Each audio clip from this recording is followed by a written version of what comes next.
Hello, this is Dr. Jack Wolfson, board certified cardiologist, and welcome to another episode of the Healthy Heart Show.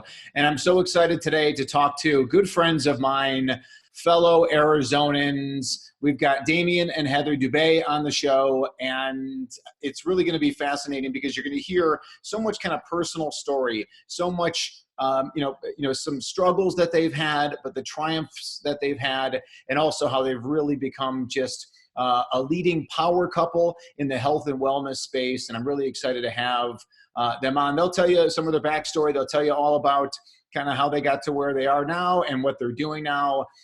Thyroid experts, autoimmune experts, and some of the best people and some of the best healers are the people that have had struggles themselves and have really worked hard to overcome those struggles. So we're going to hear all about it from Damian and Heather. Hey, guys.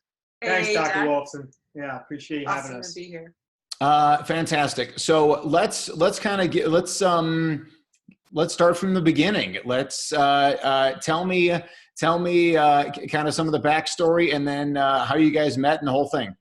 Oh my gosh. Oh, geez.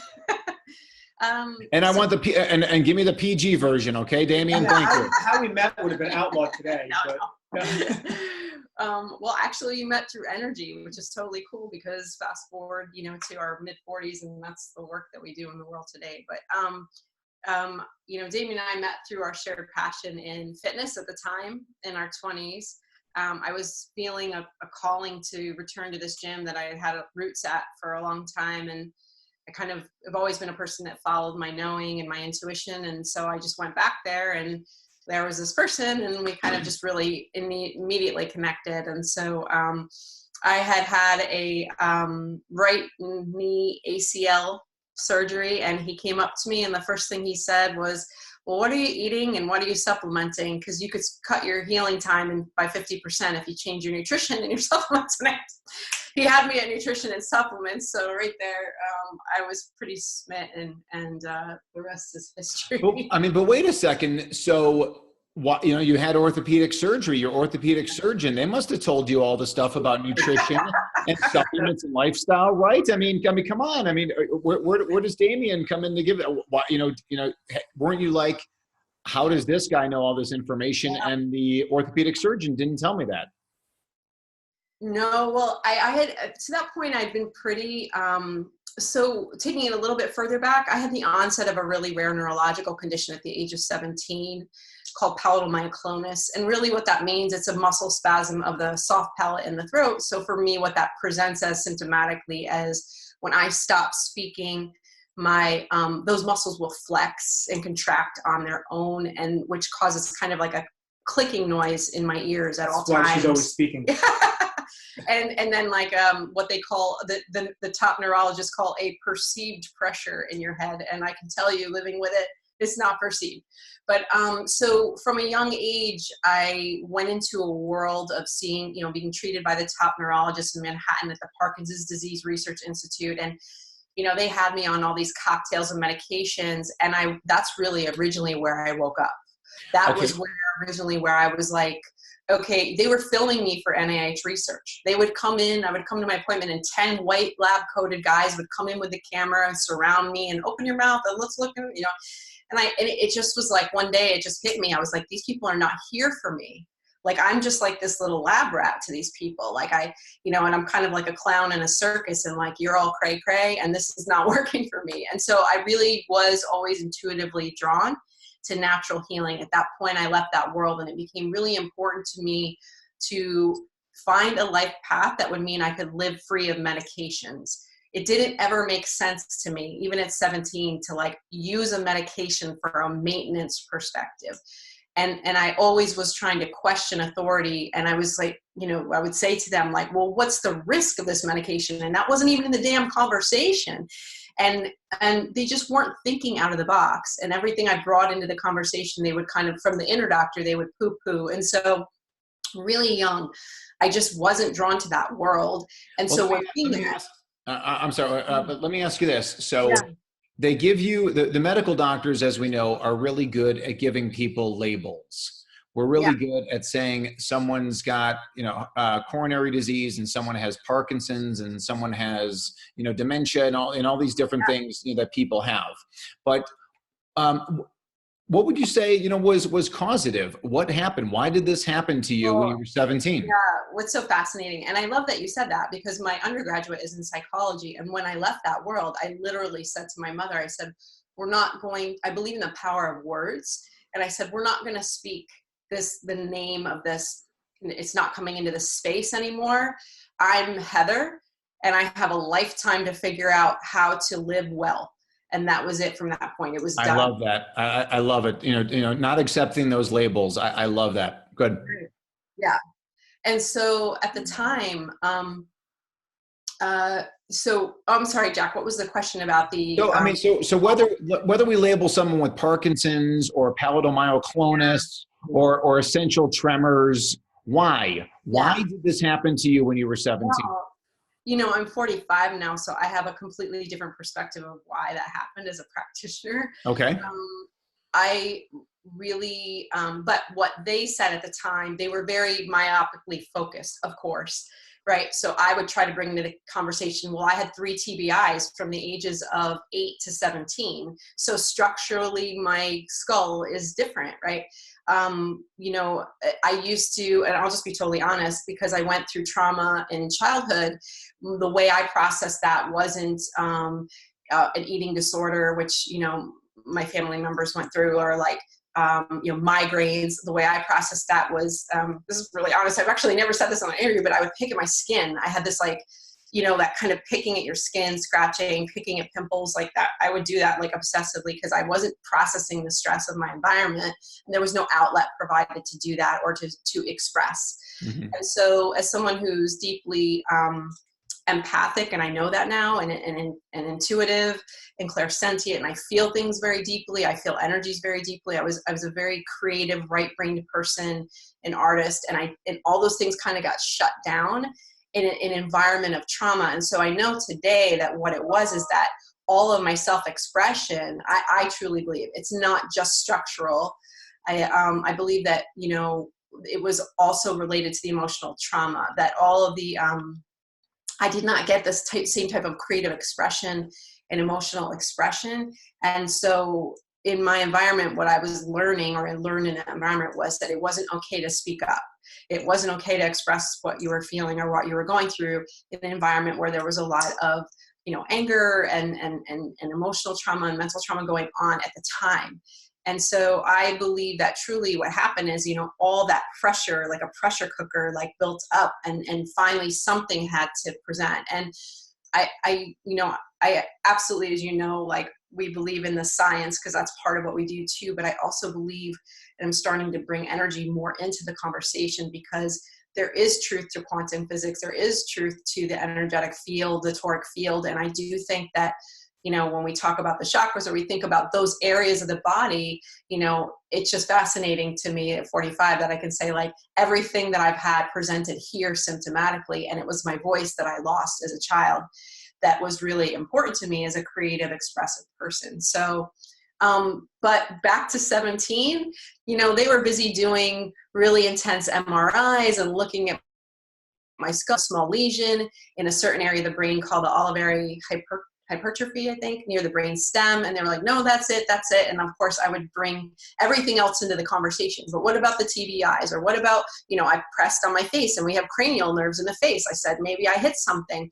And I do know someone with that condition to this day that actually healed it from working with an acupuncturist in Florida that tweaked a cranial nerve, and instantaneously it was gone. So, and the nervous system and the meridian system, it's the information highway of the body. So I don't know the answer fully, but what's I think obviously, that, clearly, you're much more of an authority on causation than the neurologist in Manhattan, even to this day, because you're going to look at that whole person, because if someone's listening to this, whether they've got palatal myoclonus or any other diagnoses, for all of us that are in that space of causation, they're better off reaching out to a couple like you to work with them to go after causation, to go back to the basics. Hey, it's about sleep. It's about sunshine. It's about dealing with, with mental health and wellness issues. It's about, it's about the food. It's about the physical activity and unplugging and all the things that we're going to talk about. But Damian, tell me, you're at the gym and you see Heather there, and she just had surgery, and come on, tell me, so you made up some kind of like goofy cornball line to start talking to her. What happened? What you So I gotta be honest with you, she had a great back half. So, that's kind of what, we're Caught your eye, I guess. Yeah. Hey, listen, some men are attracted to the front half and some men are attracted to the back half. That's okay. That's okay. No, so I'd seen her there a lot, and she was coming in with her boyfriend at the time.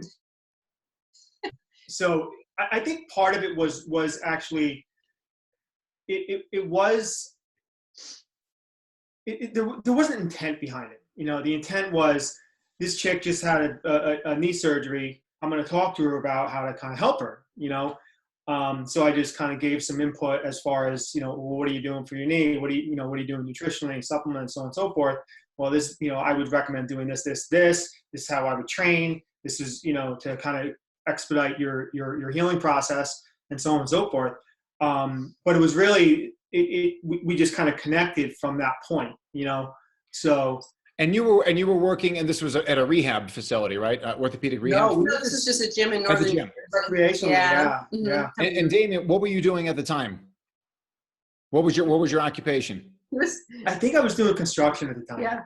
Yeah. I was in telecom sales. I was in fitness sales. I was in corporate fitness. Then I went to telecom sales. I think I even did some life insurance for a little bit, Then I said, you know what, I hate sales. I'm going to do, something that's fun. So I did some construction. Well, the beautiful thing was when, we hit the wall and I had my thyroid and autoimmune disease in our early 30s, it was kind of the universe sending in the messenger, like, it's time to go do what you guys have always meant to be doing. So if you're not going to listen, I'm going to take you out of those careers pretty quickly, because it had to get bad enough to literally make me have to leave, in my career. And like, I think we were talking about before, like, sometimes the universe sends in the messenger, and it's going to be a really strong message if we're not going to, pick it up like in the beginning. So it was a good time for us where we really had to take full ownership and become the leaders in what our gifts were and expand our education further and all that, to take that and totally change that situation and that story, if you will, from what could have been something that was a lot worse. So yeah. Sorry to interrupt. And this is in New York, or this is in Arizona? In New Jersey. Yeah. New Jersey. Where Okay. when we met, we were in New Jersey. Yeah. About 30 minutes outside of New York City is where we both grew up. Yeah. Okay. So you're in your mid 20s, late 20s. That's when you guys meet. 29ish. Yeah. And then, so you guys get together. You can spare the juicy details for the audience, but you get together. You realize that you guys are meant to be together. What brings you out to Arizona, and then what do you do when you get out to Arizona? Well, so let's see. About 6 months after we started dating, we went out to California for a buddy of mine's wedding. He played for the 49ers. So we flew out there, fell in love with San Jose. To Northern California. Fell in love with the weather, right? Because it was raining the entire month of May, right? I think there was not one day it didn't rain. So when on our flight back, we said, to hell with it, let's just move. There's nothing keeping us here. I think it was not that long after 9/11 and that's in New York. Thing, and that area was so, like, if you lived there when that happened, it just impacted you. It impacted the area so deeply. And I think that was he was working in the city when 9/11 happened in an office. I watched both of those. And watched those things go down. And it was kind of one of those moments for a lot of people where, like, I'm not really on the path that I should be. Life is really short. I better make the most of it. And so he left that job. And we were both in this really transitional state when we met. I had was in between my job and marketing, trying to figure stuff out. And so on the plane ride back from California, we're supposed to be there. And so we really just I think 2 months later we were there. 2 months later we moved out with no jobs. With no jobs, we just picked up and moved. But no jobs and no savings. risk takers. That's the way we live. So, and then, we got there and planted some roots down and really loved Northern California. It was, we're both wellness people. We're drawn to that lifestyle. It was like a good fit, and we were ready to leave the intensity of, New York and not be in that intense energy. If you experience it, can kind of wear you down, if you're sensitive to energy. So yeah, we moved to Northern California, and at the time, we lived in San Jose and up near Sacramento. And that kind of took us to the autoimmune disease, because we moved up to Sacramento. I was actually working in a nutrition marketing agency at the time, because that's where the all the fruit and the agriculture industry, it's the hotbed of the agriculture industry. And so I was putting my passions together in marketing and nutrition. And I thought that, I had the greatest job in the world in this agency. And then just all these things, as the universe would have it, kind of started spinning out of control. My company was going through a buyout. We had just bought a house. We didn't know if we were going to lose it. His dad got cancer. It was just got married. All of these things happening, like in a very, as we often see when disease onset, there's like stressful events in a very condensed period of time. That's essentially not what was the cause or causation, but it's the, it's the gun that pulls the trigger. It essentially pulls the trigger on the gun. And so I just started to feel really off. Like all of a sudden I couldn't train, and I didn't feel motivated, which was so unlike me. I felt sluggish and tired, and started going to a lot of doctors. Literally went through like 10 doctors in 2 years in Northern California, all kinds. And just you've got allergies, just go home, like take this allergy shots. And it just got worse and worse. I just got pile drove by the, here's some autoimmune, here's some steroid creams, and here's this. Well, what are your symptoms at the time? When I first started, I was just tired and I didn't feel like myself. That would be the best way to report it. Like, it wasn't anything you would see. It was just like, I'm not motivated to train. I feel kind of down and I don't have energy, and something's off. Because for me, I'm a Pitta Ayurvedically, I'm an adrenaline junkie. I love those, I love weights. I love skiing. I love, anything kind of that gets the adrenaline going. And so my whole life I've been that way. It was kind of like something's not right. And of course, like, at first I was putting on a little weight, and my husband was like, just go get a workout, because you don't see anything, you think, right? Like, that's the way we deal with it, right? And it's the way I would normally deal with it. So that I wasn't judging. I didn't even mention weight. It wasn't even on my mind. I was talking more about, well, she feels like crap, go get a workout, you'll feel better, right? Because it makes me feel better. And obviously men and women have to be the same, right? So. And then unfortunately, like, trying to go get an accurate, diagnosis of what the heck was going on. At that time it was 2006, 2007. There's so much more known now, and we're still really not where we need to be. So, but I just would get all the wrong answers. There's nothing wrong. We don't know, allergy shots. It's in your head.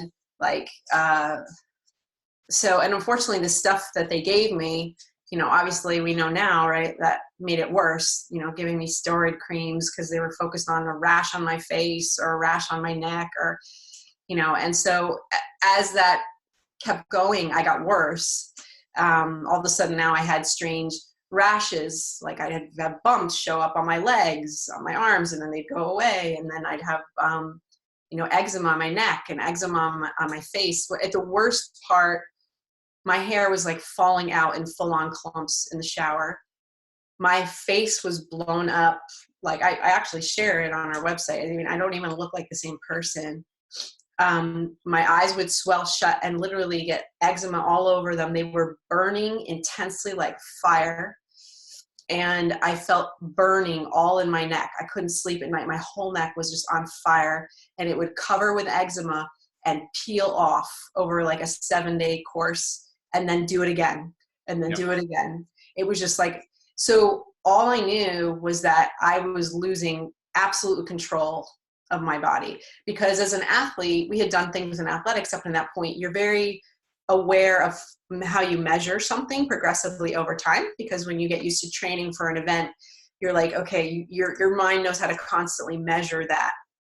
And so I was, watching this, and I'm like, okay, I'm getting these flare-ups, and they're getting louder and they're getting longer and they're getting more frequent. And I'm going, oh my, sorry, effing God, what's happening? Like I was just like, I feel like I'm potentially on the slow train out. Yep. And it's getting faster and I got to do something aggressive. And he started to see, you know, this thing make its way from the inside out. And he was like, oh my God, there's something really wrong with my wife. And this is literally like, this was our honeymoon phase. This was like right after getting married, you know? And marriage will do that, right? Yeah. No, but I mean, I will say this is that, you know, obviously I've heard this story many times as I'm sure you guys have as well, that it's just, it is like that. And maybe there is something stressful, obviously, even about the marriage, about getting, you know, about getting married and all the planning and all the stuff that goes along with it. Maybe in some people that is a springboard, but, you know, just for everyone who's listening, because the show is called The Healthy Heart Show, but I like to interject at points like this to say what Heather is talking about are her symptoms from a variety of causes, and somebody else's symptoms may be coronary disease or abnormal cholesterol or high blood pressure or atrial fibrillation or a stroke or cardiomyopathy. So in a cardiac standpoint, those are going to be the same causes, but for the listener out there, your symptoms may be totally different from Heather's. A lot of you probably are. This is resonating with you, especially when you start talking about skin conditions, right? You start talking about eczema. It's almost like everybody's got some degree of eczema these days. Yeah, and I think to your point is like it's people get caught up on the label, and really when people have you know, when the body goes from homeostasis to that kind of chronic breakdown and trauma, I mean, there's so much crossover between systems. Ultimately, all the things that heal from a holistic perspective really do produce healing for a lot of different conditions, regardless of the label. What the thing that was so overwhelming, though, to me, outside of all of that, was the energy shift. It was, so at that point I was in full blown Hashimoto's thyroiditis and chronic fatigue, but I didn't know it at the time. And lupus. I tested partially positive for lupus. And I also had pancreatic toxicity, which I believe at the time what was happening is between the stress and then living in that environment, breathing in a ton of pesticide because, you know, Sacramento is a valley and you've got just massive agriculture there. And so it, you know, of course I landed in an allergist office and they're just like, okay, you know, this is just allergies. I got yelled at by an allergist. When I brought up, can I try local bee honey? The guy, you would think like he flipped out. The man had like a full on coronary. Like, I've been an allergist in this valley for 50 years. You just have allergies and you just need allergy shots. And I was like, nobody in my office looks like you, because my face had just, it was like blown up and swollen shut. So, you know, I'm sure you've heard like the horror story, and they just don't listen. They just don't listen. And they're so, well, I mean, it's just, unfortunately for them, as smart as they may be, and, you know, it's just how they're trained, right? They're just never trained to go after cause. Most patients don't care about cause. Or yeah, I don't want to judge people like that and say most people don't. I think most people don't even realize that a cause is a possibility. They just think, hey, I'm going to trust the medical poobah on this. But I think, you know, once again, you know, for you, Heather, obviously you're just talking about, you know, more labels that they're giving you. They're giving you the label of Hashimoto's thyroiditis. They're giving you the label of pancreatic insufficiency, and then, you know, brain fog issues, energy, adrenal. It's just immune dysfunction, right? That's leading to all these things. And even those amongst, you know, I mean, Hashimoto's thyroiditis, whoa, that's a big term. It just means that your immune system is attacking your thyroid gland, and now you're suffering the consequences. And for some it's rheumatoid arthritis, right? It's attacking your joints. For some it's, you know, attacking your nervous system. For some it's attacking your muscles. Well, you know, it's all the same. You know, that's why when people say, well, you know, I have this condition, it doesn't matter. It's all the same. And that was what was so shocking to us. So, because like I had a background in psychology, and then we had some of a background by that point in human body nutrition. And so we're in this world and going through this, right? And like, we're bringing all the questions into the space. And it's like, why are these things not being tapped? And what was even more shocking is when we finally were like, okay, the traditional medical system is just, they don't got this. They don't got this. Like, and we went into more natural medicine. There was still a lot of things missing. They weren't using nutrition as powerfully as they could be, if at all. They weren't thinking like there wasn't a broader spectrum of looking at the mind, natural the body, the spirit. Who's this person, right? And what has their life path been up to this point? All those things that matter. They were just kind of like, well, let's try a little acupuncture. Let's try, you know what I mean? And I'm just like, hello, I'm dying. Like the freight train is going off the tracks. We don't work around with like we need to get super powerful. And that's usually like the type of clients we see. It's like people like they're not, if you're here, you got to get here with what you're doing and your modalities and your delivery and your potency, if you're going to come above it. And it was so shocking to go into like the natural medicine world and try even different practitioners in that spectrum.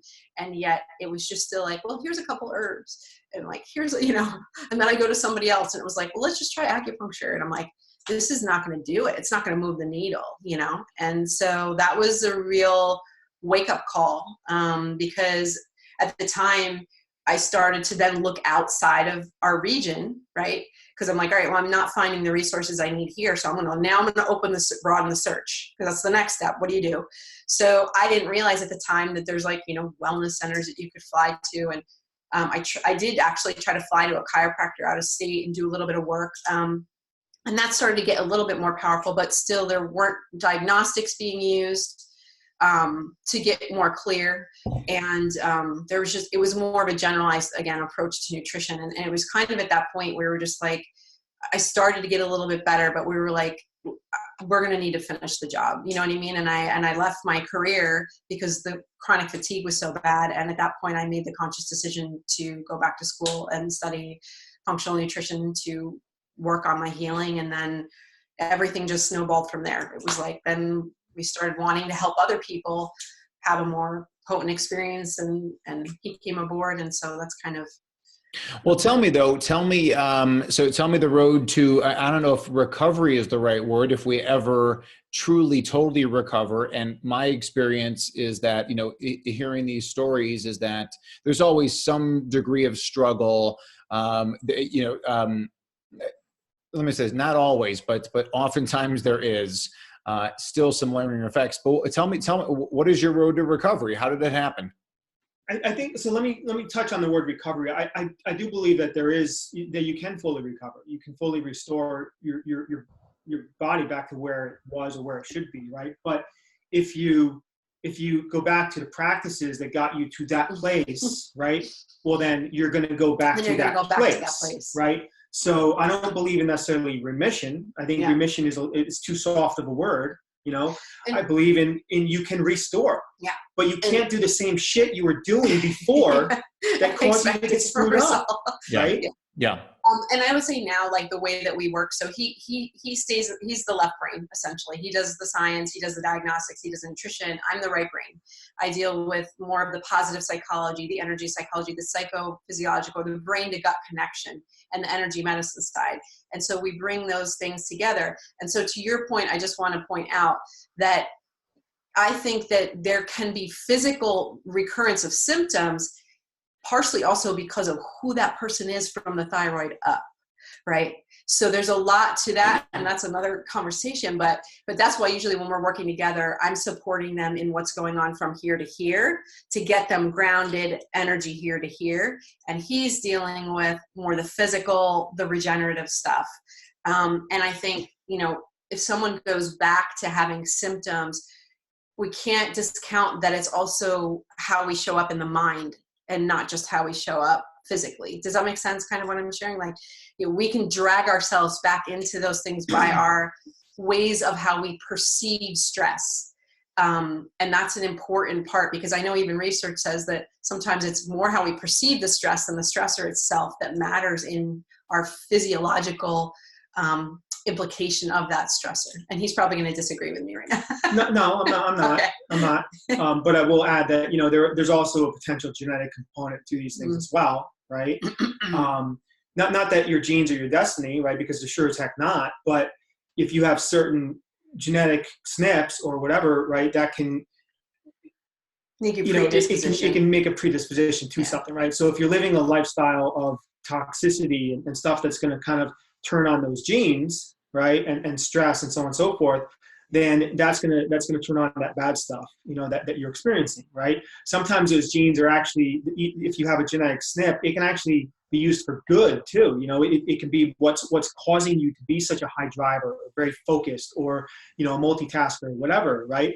But when you have all this other stuff in our world today, right, that turns this gene on, then that gene now becomes a negative, and you still have that stuff, but you still have the positives to it. But now you're all of a sudden you're getting autoimmune disease, you're getting anxiety, you're getting depression, you're getting heart conditions or whatever, right? You're not methylating properly, and then it just kind of goes downstream. So I think there's a lot of different components to it. Yeah. And that was also a little over a decade ago now. So, and in the way that I look at it is, if you're truly a healer, the healing never ends. And that's true for me personally. Like, I'm still doing work, and not in the physical, I still maintain the way we live that healed that for me. But I mean, like, I'm going backwards to go forwards, because that's important to us. Like, we always want to be in the work and in our study and because that to us is leadership. That to us is what, if we're going to ask someone to change their life exponentially, to change their story, we want to also be examples of and living that too. I know, obviously, and Damian, espouses this as well. Of course, it's talking the talk and walking the walk. No doubt about it. First of all, we got to talk it, and then we got to walk it. But tell me, can you give me 3 things that you would look back on, put you on the road to recovery? What are those 3 things? Okay. So I love this, because it's actually, I think everyone thinks goes to the physical, but actually for me, it was the energetic and the mental first. So something switched in me. I was literally about to give up. I look at pictures of myself back then, and literally I can still be brought to tears, because I see that hope was completely lost in my eyes, and I was stuck in a body that was completely, it was surreal to me. Because you got to realize, I had been an athlete like all my life to that point. And then everything on the outside of this person who's spiritually like an athlete in my heart was just like in complete disarray. And I had someone who had been very accomplished even up until my illness in psychology and nutrition and fitness. And I was like, how could this be happening, right? Like, how could I be losing this much control? And it wasn't even just the disease. Like, for us personally at that point, I had lost my job. I had lost friends. Family really wasn't in touch. I was very isolated with this condition. And I didn't know what the hell was going on. And like, this is like my first year of marriage. And I'm like, okay, great. And it started to eat into our savings. Obviously, like, all these things were going. And for me, it just, something switched in me where I was like, I'm not effing going out like this. This is not going to be my life. Like, this is not 32. I don't give a shit who tells me this is what 32 looks like and feels like and is. I'm going to call bullshit on this, because I don't care. And if someone can't be my effing healer, I can be my healer. And that was it. It was just something switched in me where it was like this phoenix rising moment of like everything coming up like hell to the no. Like this. Okay, so you're saying it was like an energetic shift. It was really an energetic shift. And then I followed that with a decision in my mind of, okay, I know a fair amount about the human body, and I know that it can heal. I believe it can change, even though everyone outside is saying that's not possible, because we'd already done bodybuilding and experienced the body changing powerfully, right? And so I said to myself, I'm going to leave my job, because right now, number one, my life has to be number one, and the rest of this shit can be figured out after, because life has to become more valuable to me right now than money, possessions, my career, whatever, because I got to get more powerful than this. So it was just a decision of a conviction, which is an energetic word. There was just this conviction in me that it was going to happen, that I was going to heal. I was going to get back to where I was and better. And I was going to do it naturally. I wasn't going to do it with medications, because that to me was incredibly important. It's in part of my value system all my life. And I wasn't going to sacrifice that. And then, so once, you know, we did that, and I'm blessed with a husband who was like, we got to get this done, and we'll figure out all the rest. Because we come together as a team, and we honor our marriage that way, is we honor one another and our vows. And that for us is a very spiritual commitment, is that this is number one, and we are number one, and our health and our vitality is number one, and the rest of everything else can get figured out, you know? And so then I literally I left my job, and it was starting to, I think, to be honest, that was an act of faith, which from energy medicine, we could look at that. That's one of the highest vibrations in the energy scale that we can operate at. And I just stayed at this place of knowing, like I never let into my mind field at all that it wasn't possible, that it wasn't going to happen. Like I was completely focused on being there before I got there. And this is something that you can look at, like Olympic athletes, they use this, right? They're constantly using visualization. They put the brain in the creative state and in the space and in the feeling of and the energy of where they're going.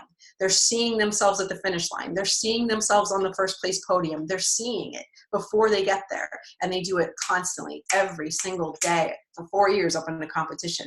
And so, I just did that for myself as well. Okay. So I guess what I would say is that the first thing that happened to you, and sounds like a good suggestion to anybody, is boom. It's the determination to say, okay, enough is enough. I'm done with the sickness. The sickness is out. I am now I'm going to recover. And it's that snapping of the fingers and believing it. And then number two is that you getting out of your, it's been often been said, you cannot get healthy in the same environment where you got sick. And that environment could be your house, but it can also be your work environment. So maybe by you saying, I'm done with this job that I'm at, I'm changing my environment. And then ultimately, I would assume, how soon after did it take for you guys to move to Arizona?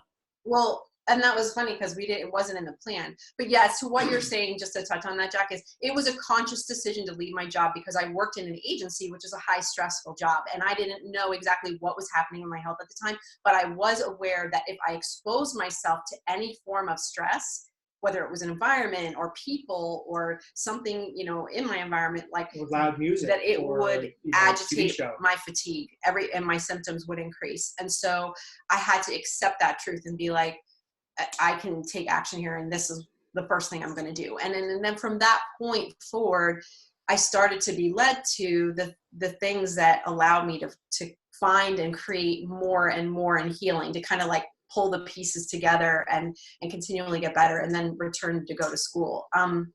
Sorry, what was the last thing you said too? Well, I mean, so, and then obviously it stands to reason that you're in this polluted, toxic environment outside of Sacramento. Yeah.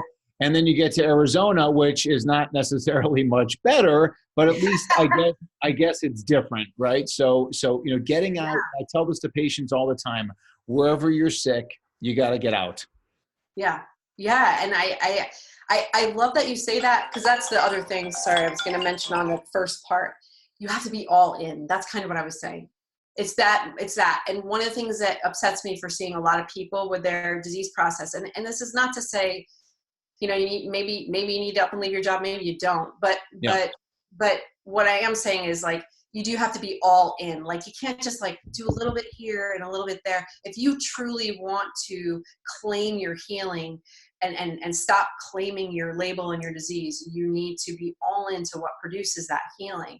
And doing a little bit here and a little bit there usually only produces a little bit of the result. And that's kind of a shift. Okay. So give me a third thing.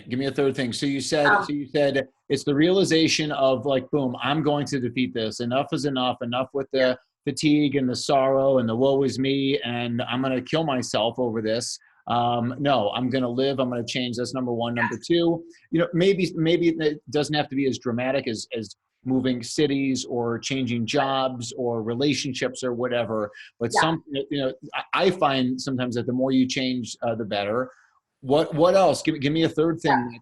So the energetic, and then the mental, and then the physical was that I was all in at that point. We went after it. I was like, I stopped taking every medication went out of my body. I went off the pill. I used to take Excedrin for headaches. Like everything went out. I'm like, I'm cleaning this thing out. I'm going to carve out space in this beauty and we're going to do this the right way. I went through my cabinets. I was like, holy crap, there's so much crap going on my skin and in my body. It's like it's a chemical processing factor. Organic food. We went all in with the food. It was like, it was just everything. We're like, yeah. And the other big thing too about that is the compliance. You know, she was all in and she was 100% compliant. Yeah. So right? like I didn't miss a beat with like, I was every day I would get up, I would have my supplements when I needed to have them on an empty gut, with my food, without food. Like I was religious about what I needed to do. And I was just like, there's something shifted in me. Like this is going to happen and it's going to be done. And I'm going to be fully invested until it's done. And then I can look around and, wake up and deal with whatever's, left to do. The compliance sometimes is part of some of the most difficult pieces, right? So that's why, in her situation, the compliance wasn't as difficult because she was able to reframe the mind, right? Psychologically, in order to power through, and then she had the support of me as well as her husband, right? Who also has a background in coaching and understands, not through education, the psychology, but understands just intuitively the psychology of stuff,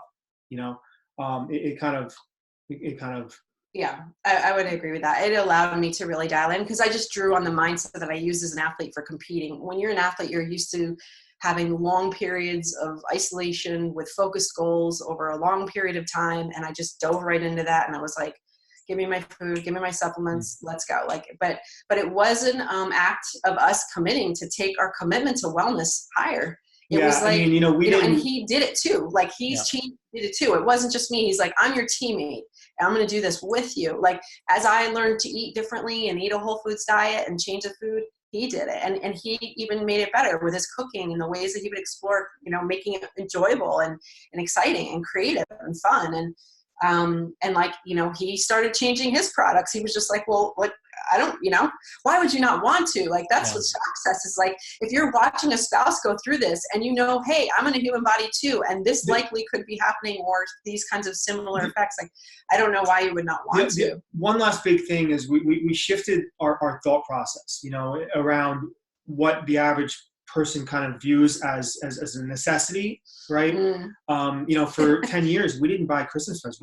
This is the first year in 10 years, that we 11 years, that we actually bought each other a Christmas present, because the money was being allocated towards health and now our business to help other people so that they don't have to go through that type of situation. Our values shifted exponentially. It was more about living a simpler life. What I find fascinating is as we simplify our lives, our bodies get healthier. As we I think also our environment and all this stuff, our bodies get healthier, and that was true. And it goes down to your budget, because when you got a lot of crazy in your budget, money is just energy. It's a reflection of what you're doing in your life. And so we really had to go back to that and say, what? And now like our highest line items on our budget are our business, which is our mission, our spiritual mission, and then our food and supplements. Well, I think also is that, whether you want to work with, the Dubés and E3 Evolved, and you guys will tell more about that in a few, but, or you want to work with the Wolfsons or any good holistic provider, it does cost money. And what you do is you take the money from the areas that you're talking about where it's unnecessary spending, whether it's Christmas gifts or it's getting your hair done and your nails done or taking trips or buying a new car or fixing up your house or getting your Starbucks, junkie going on. There's so much money that's being wasted on these other areas that really we need to redirect and reallocate those funds to taking care of ourselves. But you know what? You are so lucky, and so am I for that matter, and so is my wife, and to have a spouse, that's so involved, because obviously, I mean, we can be very candid about this. Heather, you would say there are a lot of men that would have run the other direction when this started happening. It's just a reality because it's a reality because we hear this story time after time again, how an illness in one person, male or female, led to a dissolution of the relationship. Yeah. And I think what's so disheartening, well, and I'll say two things to that is, why that is because, and I don't care what your source is, but ultimately we've kind of lost our way spiritually in the sense that this is a spiritual house. Like we have a spirit that lives in a body and has a mind to operate. And those are three things that are working together holistically. And for me and Damian, faith has always been a huge part of our lives. And for me, when I was sick, I felt that I had a commitment to honor this gift. Like I look at my life as a gift. I look at my body as a gift. I look at my husband and my marriage as a gift. I look at the gifts that God gave me as gifts. And I do feel personally responsible to honor and utilize those gifts. And if something's not working in those gifts, they don't just miraculously work on their own. I have to take action and be the owner, take ownership in that. And I felt committed, and so does he, that we need to honor those things. And so that's partially also what motivates us. And I think a lot of people don't have that perception, or somehow culturally over generations, we've lost that perception a little bit, that we have, we're given gifts, and that it is ultimately on us to honor them, or they will go away. It's quite that simple. What you don't honor, you don't nurture, your garden, things die, the plants die. It's the same thing. Nurture your marriage, it thrives. Nurture your health, it thrives. If you don't tend those things and take ownership for them at a higher level, they're not guarantees. And that was kind of a commitment for us, and a realization that, that's why in this world, people will say, well, that's crazy because you left your job and you had a 13-year career at an excellent marketing agency and all these benefits, and you just walked away from that. Believe me, we went through a lot of judgment, but we were like, yes, we did. Because, I could go back. We went through a bankruptcy because of it. Yeah. And we literally had a bankruptcy because of the medical misdiagnosis and mistreatment for 2 years of my condition that got me so sick. And I'm not saying that in a victim-oriented way, because from that, amazing things have been given to us and gifted to us and have happened. So how does this whole thing, Damian's kind of coming out looking like a saint here. Can you give us some negative things about Damian? Because otherwise, all the wives are going to put their husband up to the comparison of Damian, and that's probably not a good thing. Yeah, the negative's not in the kitchen. No, and I think, again, that comes back to what it's like to honoring in one another in your marriage. And I know you and Heather have that too, and it's an incredible gift. But I want to answer that. So I'm a pain in the ass, to be honest with you. I'm very focused, very regimented, right? So I don't stray from my routine, which kind of puts a little bit more of a burden on Heather, right? But what she learned is that I'm also not a mind reader, right? So she learned to speak up, right, and ask for what she needs. Yeah. And initially I would kick and scream. I would stomp my feet, like a man, like a 3-year-old, right? And then after I kind of processed it, then I would just do it without letting her know, right? Because it has to be my decision, So I think that there was definitely some negatives there, but she kind of helped to turn them around. Right? I think you're really highlighting the communication factor. Yes. Right? Yes. Communication is always key. I was glad you brought up before, like you touched on the change of life phase of when we get married. And I think that's really not spoken into enough, because that was a time for me where like all of a sudden it's like one become two, or two become one. Sorry, actually that's the way it is biblically stated. So, but it's different. All of a sudden, like it's just different. You go from dating to marriage, and like you have this other person, and you're responsible for each other, and you got a household, and you can't, and like there was a lot of things to do. And I found as a wife what I wasn't doing when I got sick. Although I want to be very clear, I'm not stating this is what made me sick, but it increased my stress. I did not speak up. Like, it was just kind of like, women, we're the multitaskers. I was just like, okay, we've got this going on. I'll handle that. We've got this thing, a notice from the IRS. I'll deal with that. I've got the job. Okay, whatever, and the next thing would come, and the next thing would come. And I wasn't speaking up. women have a tendency, and I say this with love, because we work with a lot of women, to think that they know automatically what we need. And we perceive things totally differently. And we also think that we're expressing ourselves fully for what we need with our husbands, and we don't do collectively that great a job with that. And it's not as simple as just like, hey, hon, can you take the trash out? And they say, no, okay, we'll do it. It's like, if you really need something, like, that's the person I am, and he knows that, and it's part of why he married me. If he had not supported me in that moment, I would have gone to God, because God is a source for me, if I can, of faith. And I know that I am responsible to the things that he gave me in addition to my marriage, but I will never forsake my life for somebody outside of me. I won't do it. So if at the time he had not supported me, that conversation would have gotten hella serious. And I would have said, this is what I'm doing. I do not need you to understand it, but I need you to support me unconditionally with love. And that means that I'm making this decision for my body at this point because I feel and know in every cell of my being that this is the next step I need to take. And this is the next step I need to take. And maybe it doesn't make sense to you, but like, but she didn't have to at the time, because my thoughts were, we'll figure it out later. You got to do this, we'll figure it out later. But I think women's really just the expression thing is a very common thread among women that are dealing with autoimmune and thyroid issues. Like, they're not really fully giving their voice and saying, like, no, like, I have a equal voice here. And even in a marriage, like, sometimes that's what it takes. And I'm not saying you're necessarily still going to get supported, but it can take very tough decisions. We've had clients come to us where their husband literally was trying to block the wife from doing the labs and doing all the work and all that. And she was just like, I'm going to go out and use my own resources. Like, I don't care. I'm not telling him, like, this is my life. I can't let this happen. She was in the hospital every fall for no reason with autoimmune issues. And she got her life. Tell me, so what is this business you speak of? What is E3 Evolved? What are you guys doing over there?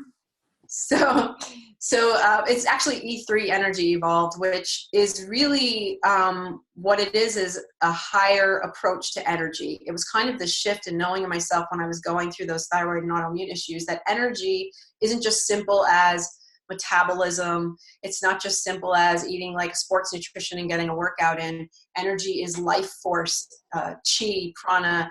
We have names for it in all sorts of cultures in the human body, and it's the body's ability to be in homeostasis. And so we started to really think about how the body produces energy at a much more broader and comprehensive level. So thinking about your energy in, your energy out, and your energy environment, and all of the things that are in all of those areas. And so that was really what came up and through me at that time. It was like, wow, this is just, healing is possible for people. It is possible in most chronic disease states, but they're not being told that truth. And it was just this, like, if we just take a more powerful, all-in comprehensive approach to all of these areas of how the body regulates itself, energy is really just it's the basis of all that is. It's how it works.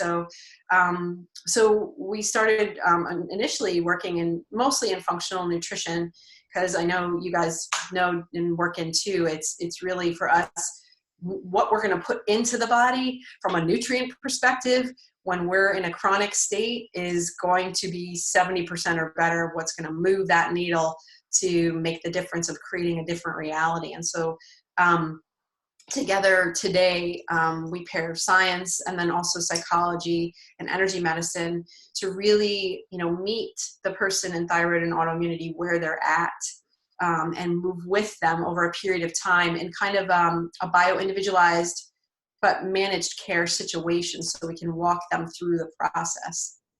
So it sounds like what when you say E3 Energy Evolved, that the whole focus is basically about how to increase the energy of the body, mental energy, physical energy, how to maximize that. And then if you're abound with energy, and then also, of course, what takes you down to the biochemical level, ATP, maximizing mitochondrial function, ATP production, cellular water production, all these different things. You're just maximizing the ability of the body, as you guys would say, and I would say, to get shit done, right? Yeah, and I think, well, we came out of the world of athletics originally, so there's like a very conditioned, like in a box way of looking at the, body in that world, that energy is just metabolism and that's it. And so it really took that whole disease process to awaken us to this whole other powerful level of energy, really being vitality and the body's ability to be rock solid, thriving against onset of illness and all those things. And it was such this other level. I mean, you think about electrical impulses, right? We talk about the heart, right? I mean, our body is full of electricity. Mm-hmm. It's full of energy, right? That's That's the most all it is. fascinating So it's really, muscle. it's what it's all about is energy. We can talk about methylation. We can talk about, everything else, but it's about energy. All right, tell me who is your ideal client, and maybe talk us through a little bit of the it sounds like we identify who that is, and we talked about this before the show, is that the people that have gone through their struggles and gone through the illness, they tend to be the best healers, and it doesn't matter what, if they're MD, DO, DC, ND, nutritionist, it doesn't matter, but who is the ideal client, and kind of what do they get when they go to your website and contact you guys? Yeah. I love that you touched on that too, because I think people that have gone through a healing or like a healing crisis, like, you have, or like I have, or, and been through that kind of walk in your life, your ability to have the depth of empathy when you're working with your patients is just because what it feels like, all what it feels like. And that's it's such a gift. It's very healing to be able to experience that with people. The ideal client, kind of laughing, he's pointing at me, but it's funny when you're in business, you do all these things to like figure it out. It took me like 10 years, and I was just like, oh, it really is me. But it really is usually a woman who's very type A, right-brained, high driver, high performance. She expects a lot of herself. She thinks a lot, intellectually driven, uses her mind, and often overuses her mind. Somebody who can do both right and left brain, but she sits too much in the left brain and she's actually getting out of balance in the right brain. And that's kind of some of the stuff that I do in the psychology area with our clients. But this is all about getting back to balance when we're talking about homeostasis. Someone who is high sensing or empathic. This means that they have sensitivity to energy that they're often not aware of. Usually that can be somebody who presents as introverted. They report themselves as like, okay, if I go in large groups of people, like I get overwhelmed and I need to leave and so we have that energetic expansion, contraction. They need to contract because they're so sensitive to energies in their environment. And so and we're starting to see patterns of people actually with this characteristics actually presenting with autoimmune illness in their adulthood. And then somebody who's just deeply like, I don't know, caring and like just like a deep creative person, like sometimes sensitive souls, and they may not even know this about themselves, but they're just more affected by their world around them. All right, so what's the process? So I call up E3 Energy Evolved and I say, heard you guys on the Wolfson, on the Healthy Heart Show podcast, and I want more information. I want to know more about your program. Can you give me any insight as to how it is to work with you guys? Yeah, absolutely. So we have an initial intake call where we chat with people and see if that's like a good fit for, for us in terms of if they're a good fit for our program. But generally, and also if we're a good fit for them. Yeah. Right? Yeah. Mm-hmm. And also too, we do have people like on the last question, Jack, that like people that they, being fit and being healthy is important to them. And I don't say that in a fit, like from a look perspective. I'm saying more of that, like movement is important to them. And usually people, when they're getting into a thyroid and autoimmune condition, if they get too far down that road, they know that if they go do any kind of fitness, because it's a form of stress, it'll start to agitate their symptoms kind of thing. And so they're kind of trapped in that, and they want to fix that. But in terms of coming to, talking to us, so if you want, is it okay to share the guide? Is that you can say whatever you want. Okay. Okay. So if I don't like it, I could always edit it, right? No, that's great. Good, perfect. Okay. But they could go to e3energyevolved.com/guide, and we have our guide that kind of goes into what E3 Energy Evolved is and things to look to self-assess, what things they may need to work on in their energy out, their energy environment. But when we have a call with someone, we basically look at the timeline of their health and figure out, separate from the labels, like you said, okay, how did this systemic breakdown happen? What happened in this person's life? Mm-hmm. You know, and all these aspects that kind of led them to this point. And then usually if we work with somebody, we start with the science, because the science is ultimately number one if we're going to make physical changes. And they work with Damian on going through a battery of diagnostics to look at what's going on systemically in multiple systems of the body. And then he identifies a plan for them in 5 core areas that are important to healing. So nutrition, nutraceuticals, stress detoxification, and also exercise physiology or movement, and how those things collectively equal energy. And then he continues to work with them in a managed care state over usually a 90-day cycle. So every 3 months, we usually reassess, change it up. And, we constantly adjust their program. And then I support the clients at the same time in the positive psychology realm and energy medicine realm, helping them to create more balance in their energy from the mind to the body, because people that tend to get in thyroid and autoimmune issues, some of the things we touched on, they're not expressing, they stay too much in their head.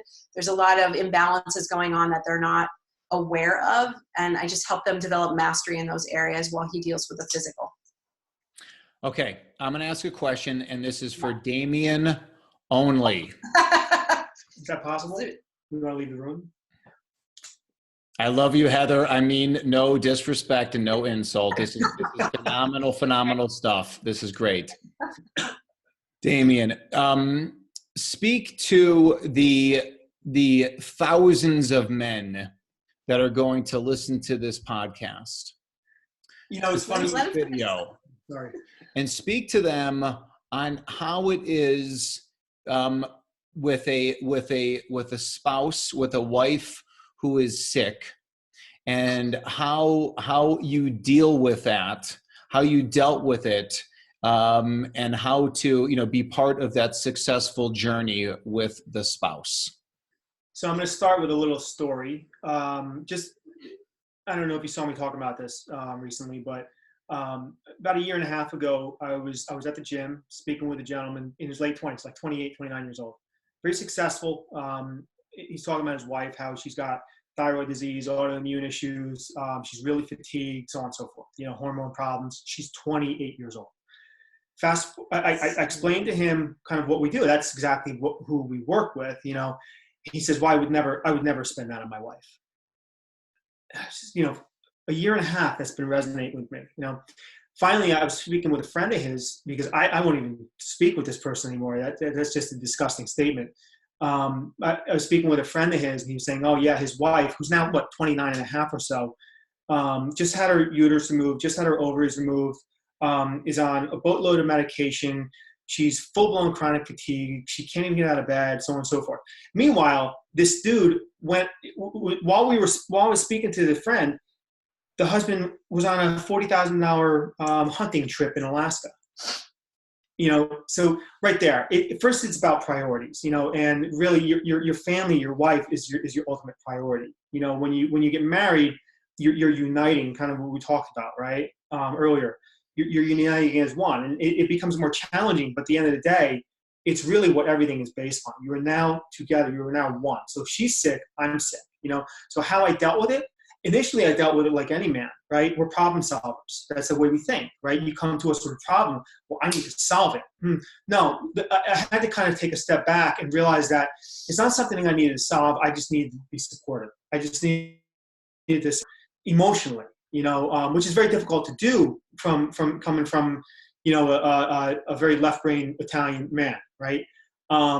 So I think that's the biggest piece, was realizing that I didn't, it wasn't about me solving the problem. It wasn't about her just going to get her and work out. And I didn't even have to understand what the problem was, right? All I had to know is that what she was expressing was real, because whether it was real or not, it was real to her, right? And it was real, you know, and when I started to realize it was real was when she was talking about how it started to express from a physical level, where you can actually see it. So then it became real, and that was back before social media, right? So we didn't see all the other, people that might be going through this. Nobody was talking about it, only me. So I had to kind of go on. Good job so far, Heather. That was awesome. Thank you. Thank you for coming back on the show. Thank you. I had to go on her word, but then I realized that this is real, and whatever it takes, you just need to do. Could we afford everything at the time to heal her? No way in hell. Yeah. But it didn't matter because her life was a lot more precious than that the green stuff in the bank that we could always make more of. Yeah. There's no making more of her. Yeah. And it was a struggle. There were a lot of sacrifices that we had to make. I took on a lot of more responsibilities in the house. I always did the cooking because I'm a really good cook, right? And she's German, so. So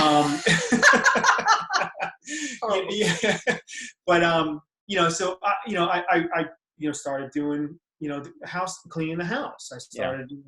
I always did the laundry, but I did a lot of that stuff. But I would pick up more. I would take on some more tasks, and she would then ask me to help out with certain things, and I would try to not give so much pushback and just help her out with things. It wasn't about just coming home from work after a long day, sitting my butt on the couch and watching sports.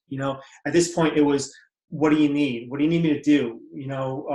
That kind of thing. And a lot of times I didn't even ask because I didn't know to ask, and she knew to start asking. And I'll just take a tiny bit of credit here. This goes back to too, though, Damian's intuitive. I think, and you probably agree with me, Jack, like all healers in their role, like you're drawing on some intuition when you're working with patients inevitably. Like it's in you, you're feeling into these things. And that's also been part of who we are to varying degrees in the way that we naturally are. And that was part of how we met. And when I met him, and I don't know if this is taking it further back, but I did some manifestation things that literally, and then like he was just there, and like we instantly had this energetic connection. And I'll just say this because it was her butt. When I wrote a list of all the qualities, that's what I did before I met him. I literally wrote a list of all the qualities. If I had this perfect soul partner in my life, what would he be like? And the first thing on that list wasn't how much money he made. In fact, that wasn't on the list at all. Yeah. And so what I want to say to that is, so when I got further in my life and the shit hit the fan, he showed up in the way that I looked for in the values, because his faith was first, his heart and his caring was second, his cooking was third. I mean, not necessarily in that order. I'm just saying those were on the list. He had a stellar personality too. And he had to value wellness. Yeah. Because that was important to me. So it's also that too, like, I think sometimes illness is a moment of reckoning. It's really true what it is. It's a moment of reckoning, of like getting right, getting spiritually aligned with yourself about what's important and what really freaking matters at the end of the day. And that was the biggest gift that 10 years of going through a disease process, fixing it, and then fixing the financial implications of it and coming out on the other side gave us, is that, now we're doing amazing, we're blessed to work together, or we share our gifts together to work with amazing people like you guys and Heather and help people. And it's something we never envisioned would come out of this. And tell me the website again, as far as the /guide. Tell me again. Sure. It's E and then the number 3 and then Energy Evolved with a D on the end.com/guide. Got it. Fantastic. You guys are so fantastic. We could talk for hours. I so appreciate the time, the stories. And I think, really just, the love that you guys have, it's so important to have that relationship, that partner by your side, in good times and in bad, and sickness and in health and all those kind of things. When you work with E3 Energy Evolved, you get 2 brains for the price of 1. You get Damian and Heather, but you also get left brain and right brain. So is that 4 brains? I don't know, but I want to thank you guys for being on the show. We appreciate it. Thank you guys. Another amazing episode of the Healthy Heart Show. I'm Dr. Jack Wolfson, cardiologist, and we will catch you on another episode.